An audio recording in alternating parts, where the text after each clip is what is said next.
नमस्ते देवदेवाय नमः कैलासवासिने सदाशिव नमस्तुभ्यं पंचवक्त्राय ते नमः कपर्दिने नमस्तुभ्यं त्रिनेत्राय नमस्तुते नमः प्रसन्नरूपाय सहस्त्रवदनाय च नैते गुणामस्तु संख्यायातुं वेदा वै संभवन्ति हि मंदबुद्धिरहं नाथ वर्णयामि कथं पुनः सो असि यो असि नमस्तस्तु कृपां कर्तुमिहार्हसि दासो अहम ते महेशान स्वामीं त्वं वे महेश्वरा।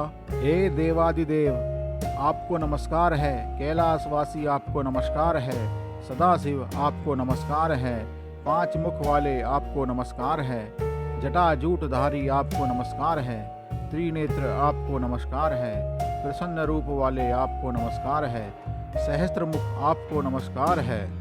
हे नाथ, आपके गुणों की गणना करने में तो वेद भी असमर्थ हैं, मैं तो मंद बुद्धि हूँ, आपके गुणों का वर्णन कैसे करूँ। हे महेश्वर, आप जो हैं सो हैं, आपको नमस्कार है। हे महेशान, मैं आपका सेवक हूँ, आप मेरे स्वामी हैं, अतः मुझ पर कृपा कीजिए। ओम नमः शिवाय, हर हर महादेव। आप सभी ईश्वर प्रेमी भक्तों का हार्दिक स्वागत करता हूँ आपके YouTube चैनल देव अनुभूति पर, और आशा करता हूँ कि आप भगवान शिव की कृपा से निरंतर प्रगतिशील, स्वस्थ तथा कुशल होंगे। आज हम आपके लिए लेकर आए हैं श्री शिव महापुराण की कोटि रुद्र संहिता में से 17वां अध्याय, जिसमें भगवान महाकाल के भक्त राजा चंद्रसेन और गोप श्रीकर का वृत्तांत है, जिसमें सूत जी ऋषि गणों से कह रहे हैं, हे सुव्रतो, मैंने भगवान महाकाल की उत्पत्ति तथा महात्म्य आपसे कह दिया, अतः अब आप और क्या सुनना चाहते हैं। तब ऋषि बोले, हे महामते, भक्तजनों की रक्षा करने वाले महाकाल नाम से विराजमान ज्योतिर्लिंग के महात्म्य का पुनः वर्णन कीजिए। तब सूत जी कहते हैं, हे ब्राह्मणों, भक्ति की रक्षा करने वाले महाकाल नामक ज्योतिर्लिंग का भक्तिवर्धक महात्म्य आदर पूर्वक सुनिए। उज्जैनी नगरी में चंद्रसेन नामक एक महान राजा था, जो सभी शास्त्रों के तात्पर्य को जानने वाला तथा शिव भक्त था। उस राजा का मित्र महादेव के गणों में प्रमुख मणिभद्र नामक गण था। किसी समय उदार बुद्धि वाले उस गणाध्यक्ष मणिभद्र ने प्रसन्न होकर उसे चिंतामणि नामक उत्तम मणि प्रदान की। सूर्य सदृश प्रकाश करने वाली वह मणि कौस्तुभ मणि के समान ध्यान करने, दर्शन करने तथा सुनने मात्र से निश्चय ही कल्याण प्रदान करती थी। उसके प्रकाश तल का स्पर्श पाते ही कांसा, तांबा, लोह, सीसा, पाषाण तथा अन्य धातु खनिज आदि शीघ्र ही सुवर्ण हो जाते थे। उस चिंतामणि को गले में धारण करके वह परम शिव भक्त राजा चंद्रसेन इस प्रकार शोभित होता था, जैसे देवगणों के बीच सूर्य शोभित होते हैं। चिंतामणि से युक्त चंद्रसेन के विषय में सुनकर पृथ्वी के समस्त राजा उस मणि को लेने के लिए आतुर मन वाले हो गए। उन मूर्ख राजाओं ने देवलब्ध उस मणि को अनेक उपायों के द्वारा चंद्रसेन से मांगा, किंतु हे ब्राह्मणों, महाकाल में दृढ़ भक्ति रखने वाले उस चंद्रसेन ने राजाओं को वह मणि नहीं दी। तब राजा चंद्रसेन से इस प्रकार तिरस्कृत हुए सभी देशों के समस्त राजाओं ने अपनी चतुरंगिणी सेना से युक्त होकर उस चंद्रसेन को युद्ध में जीतने के लिए भली भांति उद्यत हो गए। आपस में मिले हुए उन सभी राजाओं ने एक दूसरे को संकेत से अपना मनोभाव समझाकर बहुत सारे सैनिकों के साथ मिलकर उज्जैनी के चारों द्वारों को घेर लिया। तब अपनी नगरी को समस्त राजाओं के द्वारा घिरी देखकर वह राजा उन्हीं महाकालेश्वर की शरण में गया। वह राजा निर्विकल्प होकर तथा निराहार रहकर दृढ़ निश्चय पूर्वक एकाग्रचित हो दिन रात महाकाल का अर्चन करने लगा। इसके बाद महाकाल भगवान शिव ने प्रसन्नचित होकर उस राजा की रक्षा करने के लिए जो उपाय किया, उसे आप लोग आदर पूर्वक सुनिए।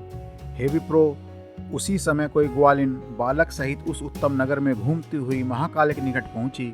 5 वर्ष की अवस्था वाले बालक को लिए हुए वह विधवा ग्वालिन राजा के द्वारा की जाती हुई महाकाल की पूजा को आदर पूर्वक देखने लगी। राजा के द्वारा की गई उस आश्चर्यजनक शिव पूजा को देख करके शिव जी को प्रणाम कर वह पुनः अपने शिविर में लौट गई। यह सब अच्छी तरह देखकर उस गोपी पुत्र ने कौतूहलवश उस शिव पूजन को करने का विचार किया।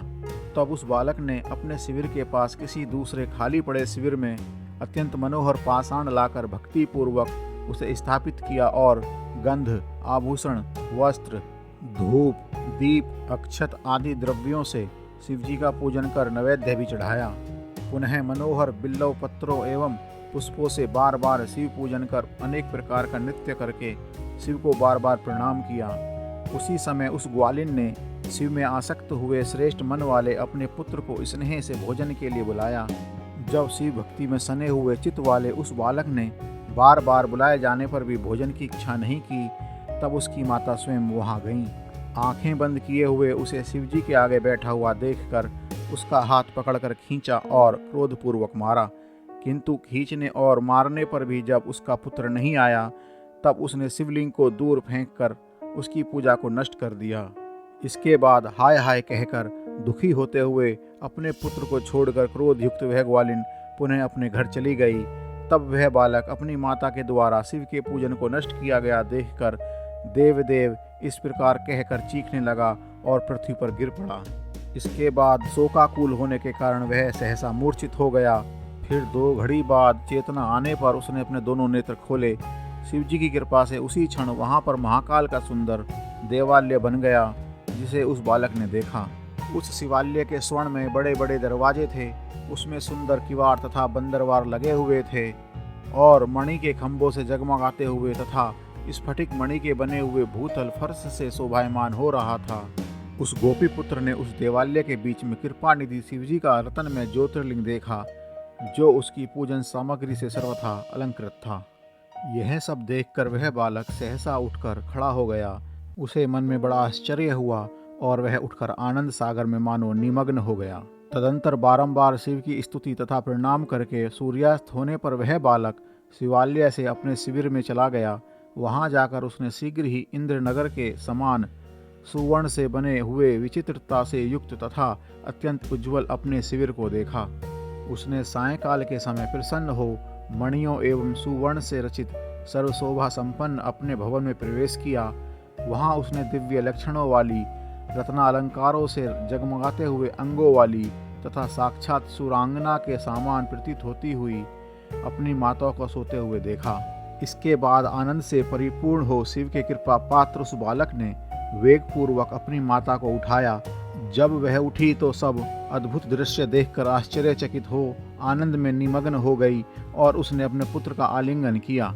तब अपने पुत्र के मुख से गिरिजापति की संपूर्ण कृपा को सुनकर उस ग्वालिन ने उस राजा को, जो निरंतर भगवान शिव का पूजन कर रहा था, सारा वृत्तांत बताया।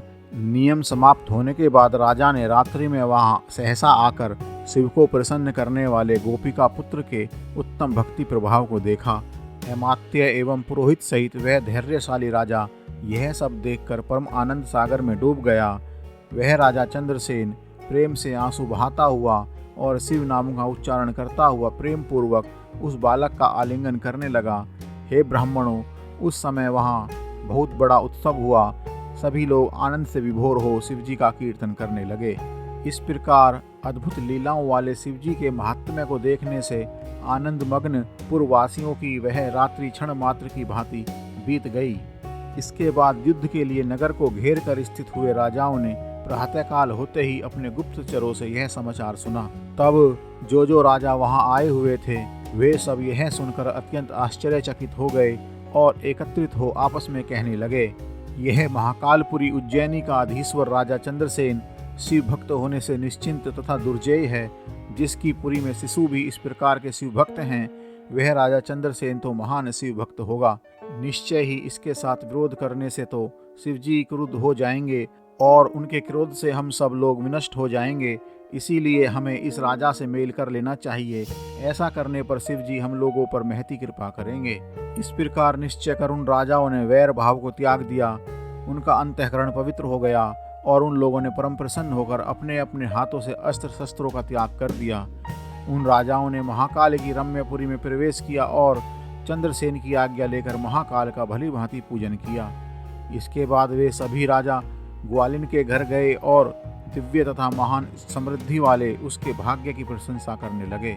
चंद्रसेन के द्वारा उन राजाओं की अगवानी तथा भली भांति पूजा किए जाने के उपरांत उसके द्वारा प्रदत्त बहुमूल्य आसनों में बैठे हुए वे राजागण शिवजी की महिमा को देखकर अत्यंत विस्मित तथा प्रसन्न हो गए। गोपपुत्र पर हुई कृपा से उत्पन्न हुए शिवालय तथा उसमें प्रतिष्ठित शिवलिंग को देखकर शिवजी के प्रति उनकी अगाध श्रद्धा हो गई।